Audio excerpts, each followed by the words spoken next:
Dad, I want to come home. I'm so uncomfortable living with this guy I don't know. Huh? What are you talking about? Don't be silly, honey. Of course you know him. You're living with Mr. Fritz. But me and him have nothing to do with each other. Why do I have to live at your boss's house? I know you said it was for my own good, but did you really mean that? You brought and left me here one day all of a sudden. Then you had all my belongings sent here. Isn't this all just a little too much? You never even asked me whether I wanted any of this. Molly, the reason I did this is because I want you to be happy. If you live with my boss, you get to eat luxurious, expensive foods every day. Plus, all of your tuition fees for that elite technical school you've got your heart set on will be covered. Don't you think these are some pretty attractive benefits? I have my debts to think about too, you know, much as it pains me. I couldn't realize my dreams for you by myself. At least this way, you get to live the life you want, right? You understand, don't you, Cupcake? I wanted to give you a life free of worry and financial hardship. You didn't have to do that. I never asked you to realize my dreams for me. As for the tuition fees for the technical school, there are scholarships, and I could always find a part-time job and save up money that way. Oh, Molly. What will it take for you to understand? The real world is a lot harsher and more unforgiving than you think. Anyway, living with your boss isn't worth any of those things. I hate it here and I want to come home. He always stares at me with these creepy eyes. It makes me so uncomfortable you wouldn't believe. I feel like I'm constantly looking over my shoulder and worrying about what he'll do next. Please, Dad, I'm reaching my emotional limit. Like hell he'd do something like that. Are you claiming my boss as some kind of weirdo? Don't insult him like that. It's the truth. Please believe me. I don't have any friends in school, so there isn't even anyone else I can talk to about this.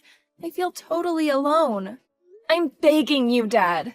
I can't take it anymore. He sends chills down my spine. I'm not exaggerating. He's literally the creepiest guy I've ever met. What am I supposed to do? Calm down, Molly. Okay? You think too much. How big do you think the age gap between you and my boss is? He's almost 30 years older than you. Do you seriously think someone old enough to be your dad would be interested in you in that way? Huh? I messaged you exactly because I think that. Why are you ignoring what I say? I love you, Dad. How could you do this to me? What's going on with you? What are you thinking? I don't recognize you anymore. I'm your own daughter. I'm telling you I'm struggling and need your help, and you don't even believe me? You're the worst. Sorry, Cupcake. I'd love to do something about it, but that's just not going to be possible given my position right now. I mean, I already moved house, which is why you have nowhere to live except my boss's place now. What? What did you do with the house? I sold it. Oh my God, are you joking? That house was full of memories of Mom, and you sold it? You sold it without even telling me. What else was I supposed to do, Cupcake? I was late on my debt repayments, and they weren't going to pay themselves. Your mom is probably cheering me on from heaven, you know? She wouldn't want to see me struggling financially. Why didn't you even talk to me about it? Surely that was the least you could have done. That house was full of our memories together as a family. It was the only place I truly felt at home. The only place I felt like Mom was still somehow with us in some way. Why would you do this? So you could go and live with Mr. Fritz. Listen to me, Dad. Is there really no way I can come and live with you? Was this really just so you could pay off your debts? Of course it was, Cupcake. You wouldn't lie to me, right? You wouldn't hide anything from me, right? Like I said, you're living there to help me pay off my debts. Listen, the bottom line here is that you have nowhere to live except Mr. Fritz's house. And there's nothing either of us can do to change that. You only have 6 months of high school left now. You do want to graduate high school, don't you? If you moved out now, you'd have to drop out of school. And you'd enter the world of work as a middle school graduate.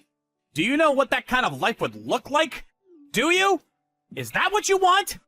If it's not, then please get through this somehow, Cupcake. Do it for your future. You probably just feel anxious because you're not used to living with my boss yet.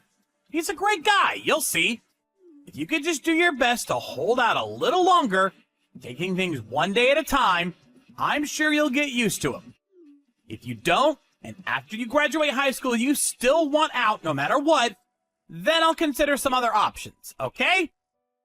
I want you to remember that I'm on your side, Molly, and I never abandon you, okay? Molly! Where are you? Hey! Answer the phone now! I won't. What the hell did you go and do? I just heard from my boss. He said you escaped? What the heck are you playing at? What do you mean, what did I go and do? Do you have any idea how much he terrified me? He made me go out to a fancy restaurant with him on my birthday. When we got out, he grabbed hold of my arm and dragged me somewhere against my will. Do you know where he took me? Did he tell you? You know, don't you? Sheesh, what's the big deal? It was just some run-of-the-mill business hotel. Which part of that hotel had anything to do with business?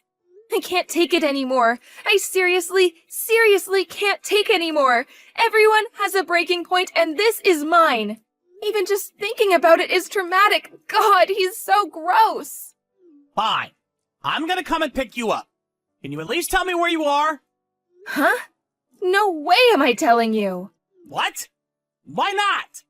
How am I supposed to help you if you won't tell me where you are? I'm really worried about you, Cupcake, so you have to tell me, okay? You help me? You worry about me? You're the one who sold me to your freaking boss. It's nothing but lies, Dad. Do you actually think it's gonna work with me anymore? I heard everything about how you said he could do whatever he wanted to me when I reached 18. You said that, didn't you, Dad? In return for him reversing your dismissal from the company and having him take over your debt repayments. You sold him to me in return for all of that, didn't you? Don't be ridiculous. You don't really believe that, do you, Cupcake? What kind of dad sells their own daughter? You. It was my birthday today. You knew that when you sold me. I don't want anything to do with you ever again. You could disappear off the face of the earth and I wouldn't care.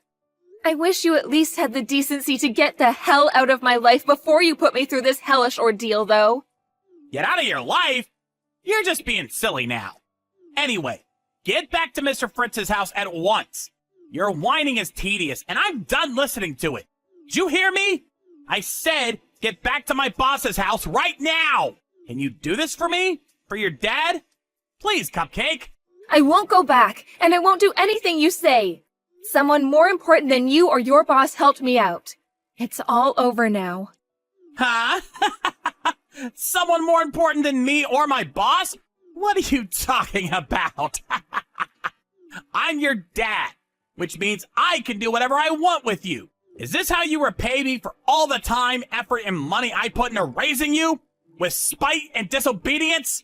I don't want to believe it, that you don't love me.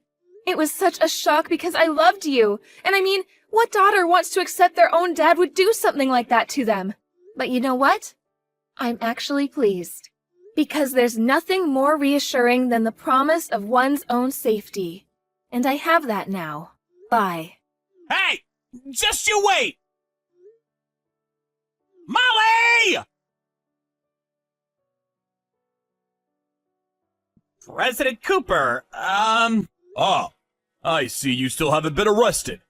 I'd appreciate if I could speak to you one more time about the matter of what happened recently. I want to ask if you'll at least allow me the privilege of meeting my daughter one last time. Mr. White, my old employee, what are you talking about? You don't have a daughter, do you? Please, sir, respectfully, but I don't think this is the time for jokes. I'm talking about Molly. I implore you not to believe a word she says. It's nothing but baseless lies and deluded fantasy. She lost her mother at a very early age, and as a result, she's very emotionally unstable and has a tendency to say inappropriate things. That's why I need you to believe me when I tell you neither me nor Mr. Fritz have done anything worthy of criticism. You were never any good at your job, Mr. White, and you were one of the least enthusiastic employees I've ever seen. In spite of that, I still believed in you for some reason. But I had no idea you were the kind of dirtbag who'd sell your daughter. Sir, I must reiterate my previous point that I did not, in fact, sell my daughter. I'm not interested in hearing your excuses. You just said Molly's claims were deluded fantasy, didn't you? Me and my wife just saw her running away from Mr. Fritz, one of our former executives and your old boss, at a hotel. If what she's saying is deluded fantasy, what do you suppose it was that we saw? Baseless lies? Emotional instability? No, certainly, sir. You make a compelling case, and wow, I must say, you put it so eloquently, too. Truly a man worthy of the esteemed title of CEO. The problem is that the story you post seems to differ slightly from the version of events I myself was aware of. Do you still have no idea the gravity of what you've done? You sold your own daughter to your boss for no other reason than to pay off your debts, concerned with nothing more but your own self-preservation. Mr. Fritz has already been arrested. I find the thought of people as depraved as you two working at my company quite frankly terrifying, and I will stop at nothing to ensure your total eradication from the company ranks once and for all. President Cooper, what's going to happen to me? I won't really be arrested, will I? Isn't there anything you can do about this? You know, pull some strings, make some phone calls? You're a very powerful man, after all. Please, allow me to take this opportunity to once again apologize sincerely for my careless mistake 2 months ago that led to our company losing a major client.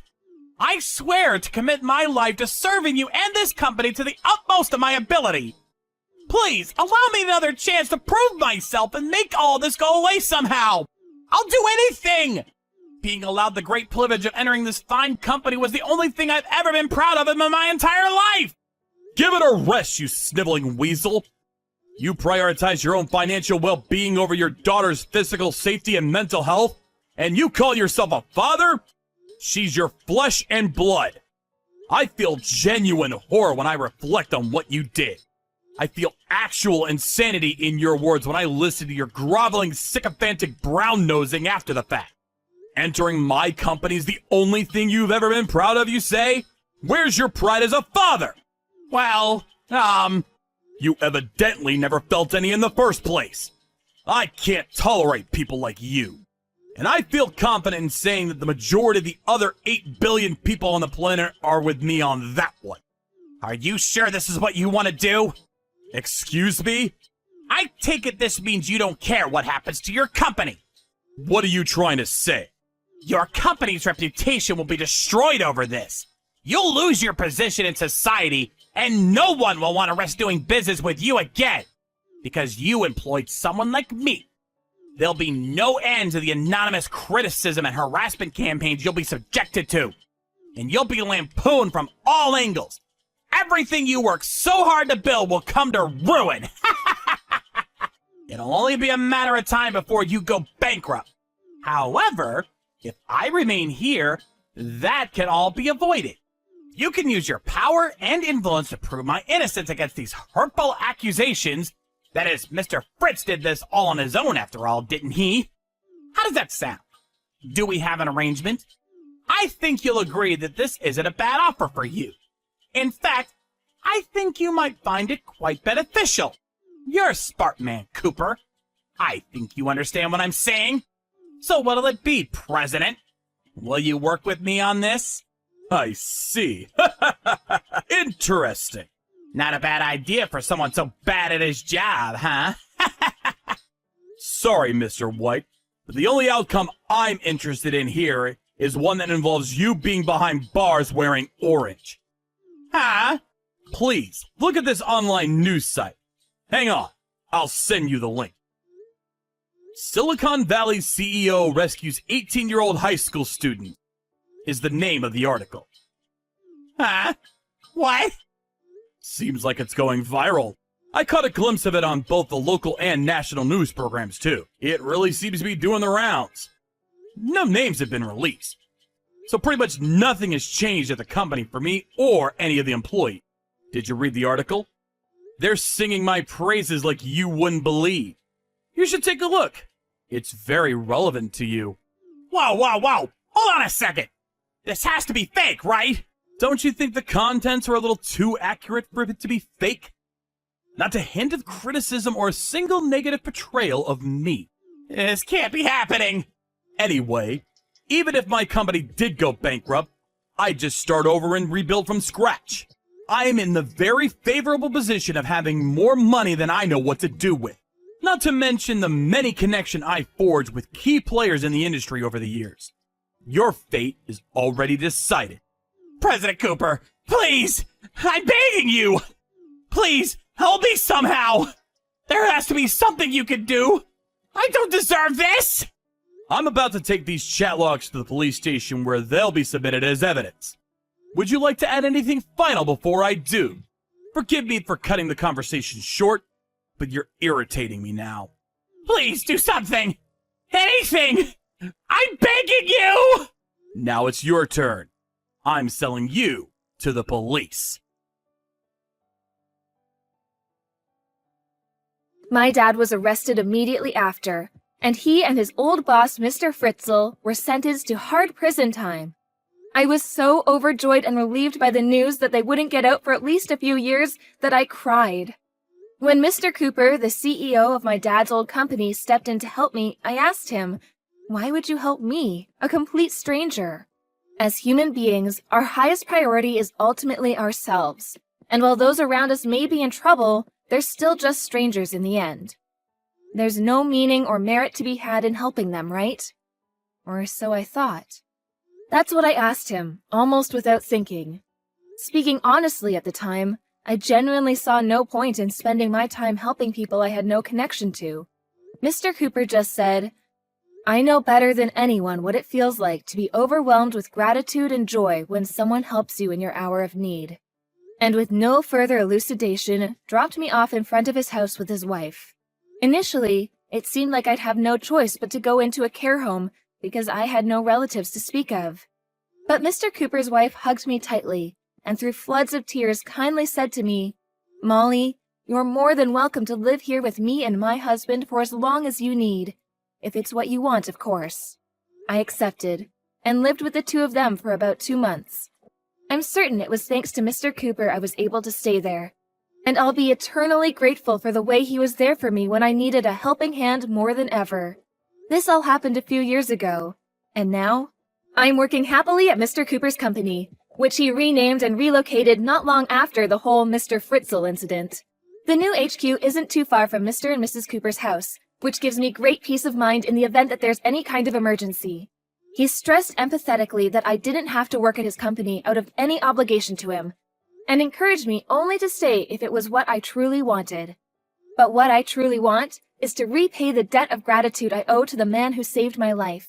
I still think about what happened back then from time to time. Back when I had no friends or a soul in the world to rely on, and even my own family couldn't be trusted.